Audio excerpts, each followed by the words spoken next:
Olá, pessoal do curso Tópicos Temáticos em Usos Sociais da História. Boa tarde, boa noite, boa madrugada, boa manhã, depende do horário que vocês estiverem assistindo. Sejam bem-vindos aí a esse momento em que a gente está retomando o curso, ainda que não nas condições ideais, mas ainda assim uma retomada, né? Eu acho que é importante para todos nós, para darmos aí sequência e continuidade às nossas atividades numa situação assim tão complicada como essa que a gente está vivendo.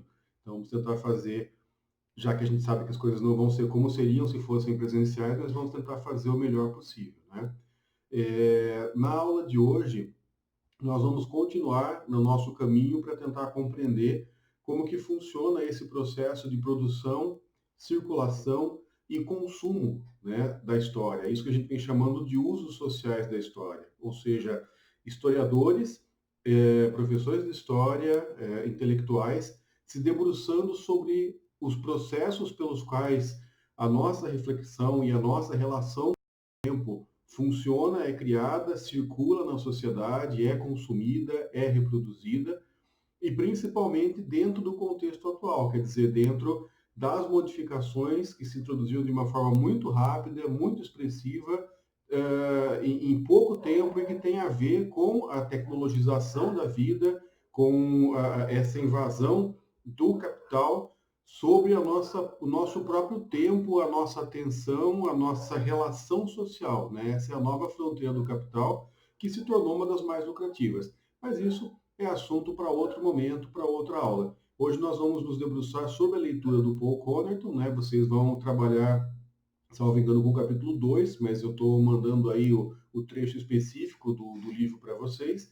E eu vou falar um pouquinho em geral, a ideia é a gente falar um pouquinho em geral sobre essa obra, sobre qual que é o contexto, né, no qual esse capítulo vai se inserir. Se alguém quiser ler o livro todo também está à disposição.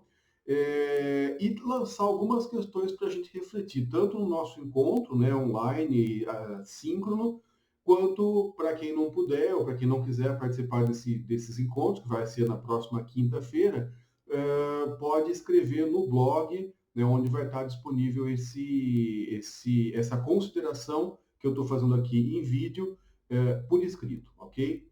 Bom, falando um pouco sobre o autor, né? O Paul James Connerton foi um historiador inglês que não é muito conhecido no Brasil. Ele inicialmente era um estudioso da obra do marxista George Lukács e acabou aí ao longo da sua carreira se afastando desse autor, né?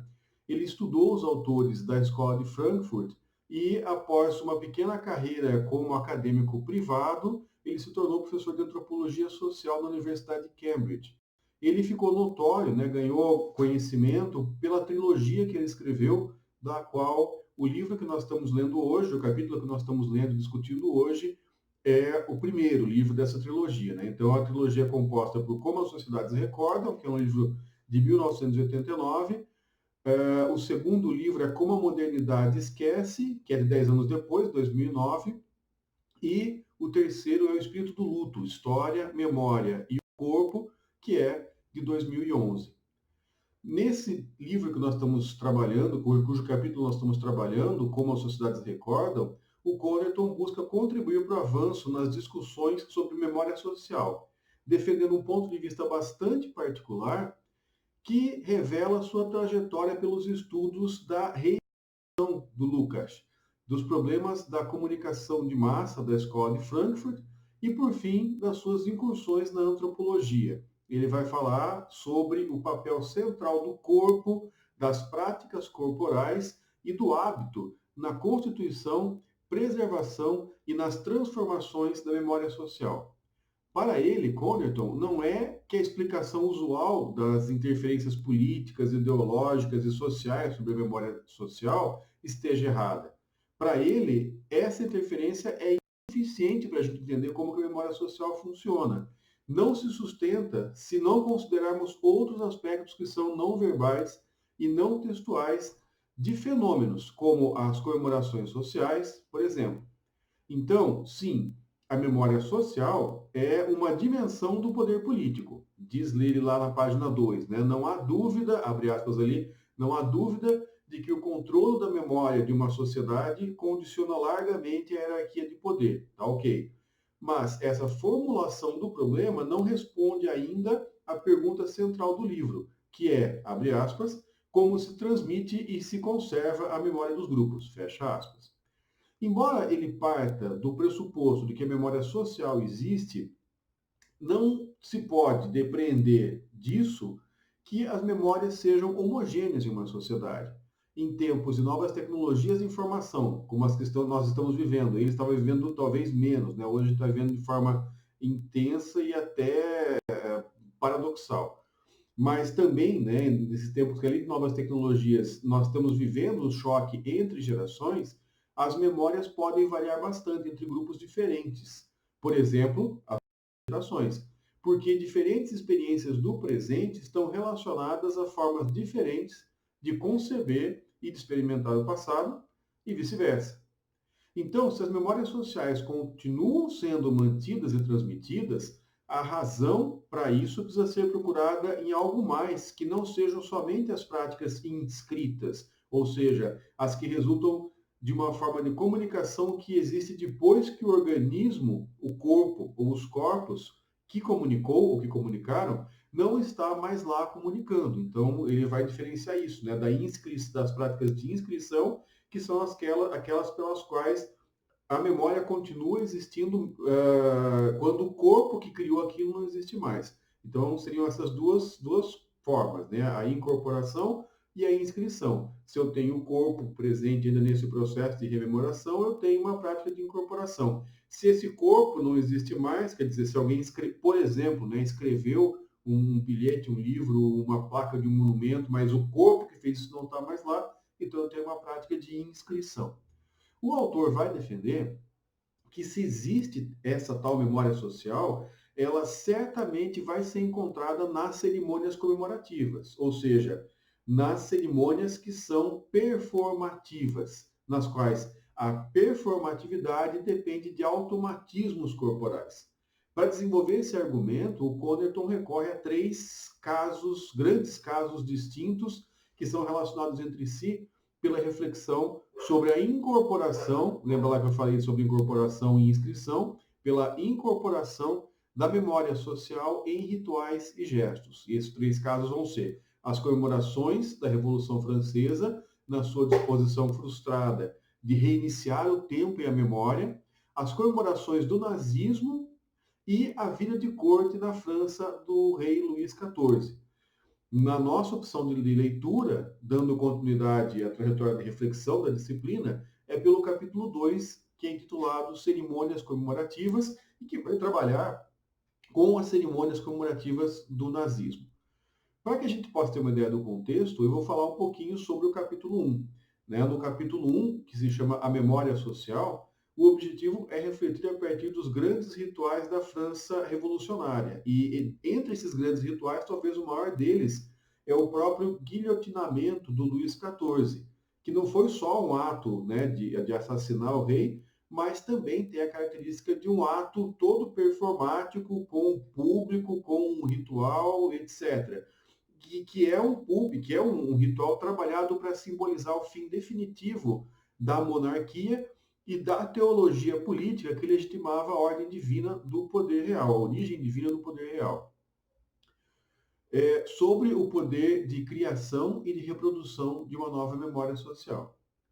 Para o autor, a mudança no vestuário, né, que vai rejeitar os códigos e distinções anteriores, é um aspecto fundamental desse processo. Em contraposição às práticas corporais e simbólicas desse momento, o Connerton retoma a construção da memória coletiva em situações pré-modernas, especificamente nas aldeias e suas formas de sociabilidade.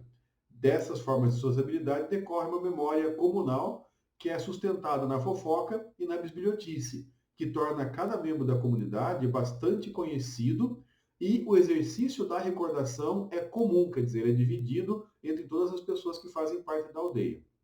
Com efeito, todos retratam os outros e todos são retratados pelos outros nas narrativas. O ato de narrar é contínuo e incessante. E, em certa medida, os indivíduos recordam em comum. A memória é alguma coisa que vai acontecer em comum, né? Já nos espaços típicos da modernidade, como é o caso das grandes cidades, todos são estranhos entre si. E a memória social tem que ocorrer por outros meios. Então, quando o Connerton fala, né, sobre a pequena cidade, sobre a aldeia em que todo mundo se conhece, acho que todos nós temos alguma experiência, seja pessoal, seja de pessoas da família, né, pessoas mais velhas que viveram ali em pequenas cidades, que podem falar um pouco isso, né? Fofoca e bisbilhotice é uma coisa que a gente é quase que uma necessidade antropológica, né? Em cidades em que são muito grandes, e que a gente não conhece mais as pessoas, isso acaba sendo suprido por outras coisas. Eu diria que o Big Brother Brasil, por exemplo, né, o BBB, é uma dessas formas de suprir a nossa necessidade da bisbilhotice e da fofoca, que acaba, né, sendo uma espécie de muleta para isso. Mas nas pequenas cidades as pessoas efetivamente fazem disso uma forma de compartilhamento da memória, de compartilhamento dessa realidade, de modo que numa pequena cidade é muito fácil você saber quem é estranho, quem não participa dessa cidade, que está visitando, etc. Né? E na grande cidade não, esse tipo de coisa acaba se dissolvendo. É nessa parte da obra que o autor define três grandes tipos de memória: a memória pessoal, a memória cognitiva, que vai portar informações e conceitos, e a memória hábito, que é aquela pela qual nós aprendemos a reproduzir determinadas ações, como nadar, ler, escrever. Essa terceira memória, né, a memória hábito, ela é a menos estudada. Ela é aquela que se impõe pela repetição, por convenção social, e para o Connerton, essa é a chave para a compreensão de como que as sociedades recordam. Por isso, o capítulo 3 vai ser inteiro dedicado às práticas corporais e, especificamente, o papel do hábito nos processos de recordação e de vivência da memória coletiva.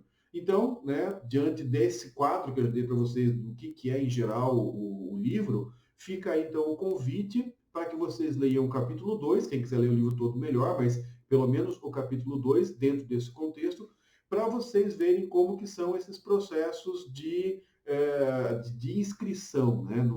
E principalmente de incorporação de uma memória coletiva através dos grandes rituais coletivos, né, de massas praticamente, do nazismo.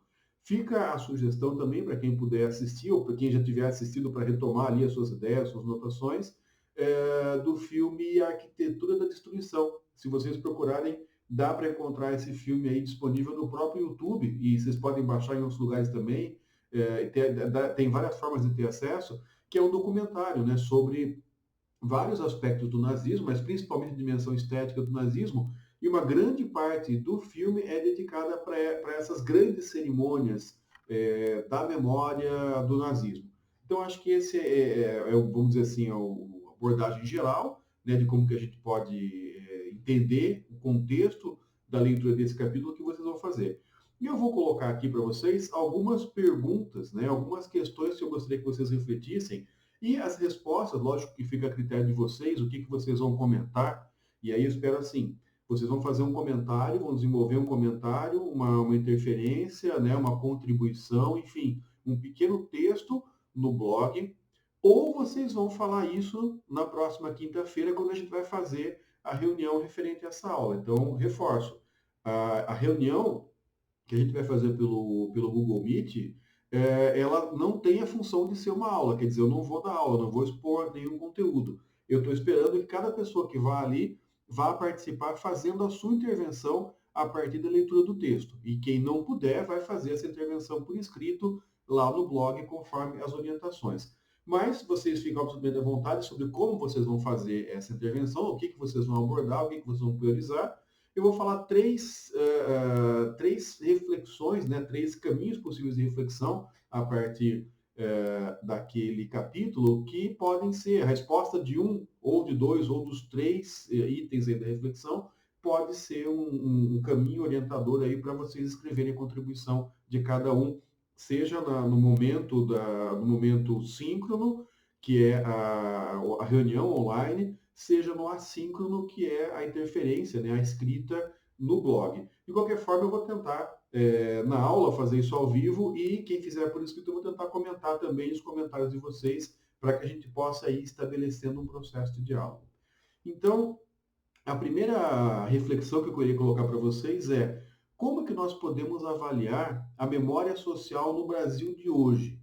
quais seriam os conteúdos, os sentidos, os significados da memória social no Brasil atual, 2020, que nós estamos vivendo, né? Com essas características, com a situação da pandemia, com a situação de um governo de extrema direita e toda a interferência que está sendo feita em cima da memória, com o contexto que nós estamos também vivendo de manifestações, de amplas e massivas manifestações antirracistas e anticoloniais que acabaram sendo disparadas aí, né? O gatilho foi o assassinato do George Floyd nos Estados Unidos e que acabou se espalhando, né, em manifestações que estão discutindo memória, quebrando estátua, arrancando estátua, né, que se refere a racismo, que se refere a colonialismo, que se refere à escravidão. Então, como é que a gente pode pensar a memória social no Brasil de hoje, nesse contexto complexo e, ao mesmo tempo, muito especial para pensar essa questão, que é o que nós estamos vivendo?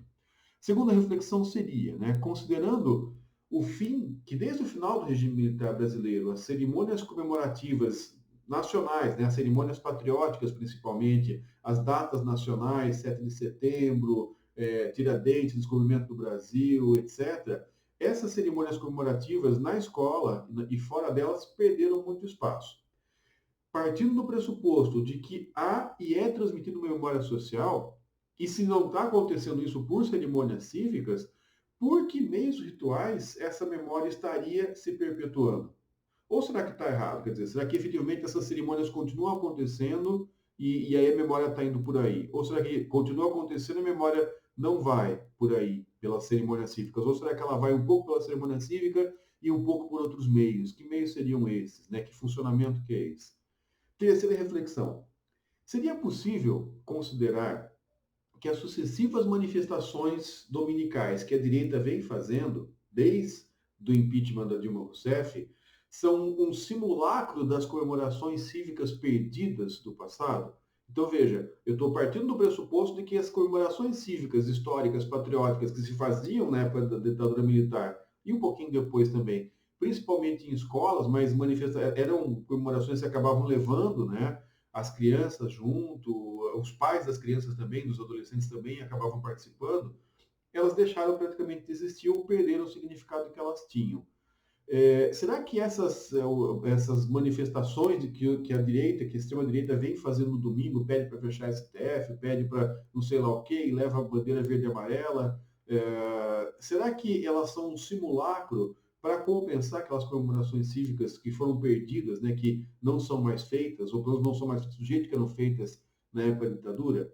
Se sim, que argumentos que ajudariam a fortalecer essa hipótese, principalmente em termos rituais? Quer dizer, que automatismos corporais, né, que performances estariam acontecendo nessas manifestações dominicais, e como que isso estaria fortalecendo ou perfazendo a transmissão de uma certa memória social de um grupo para o outro.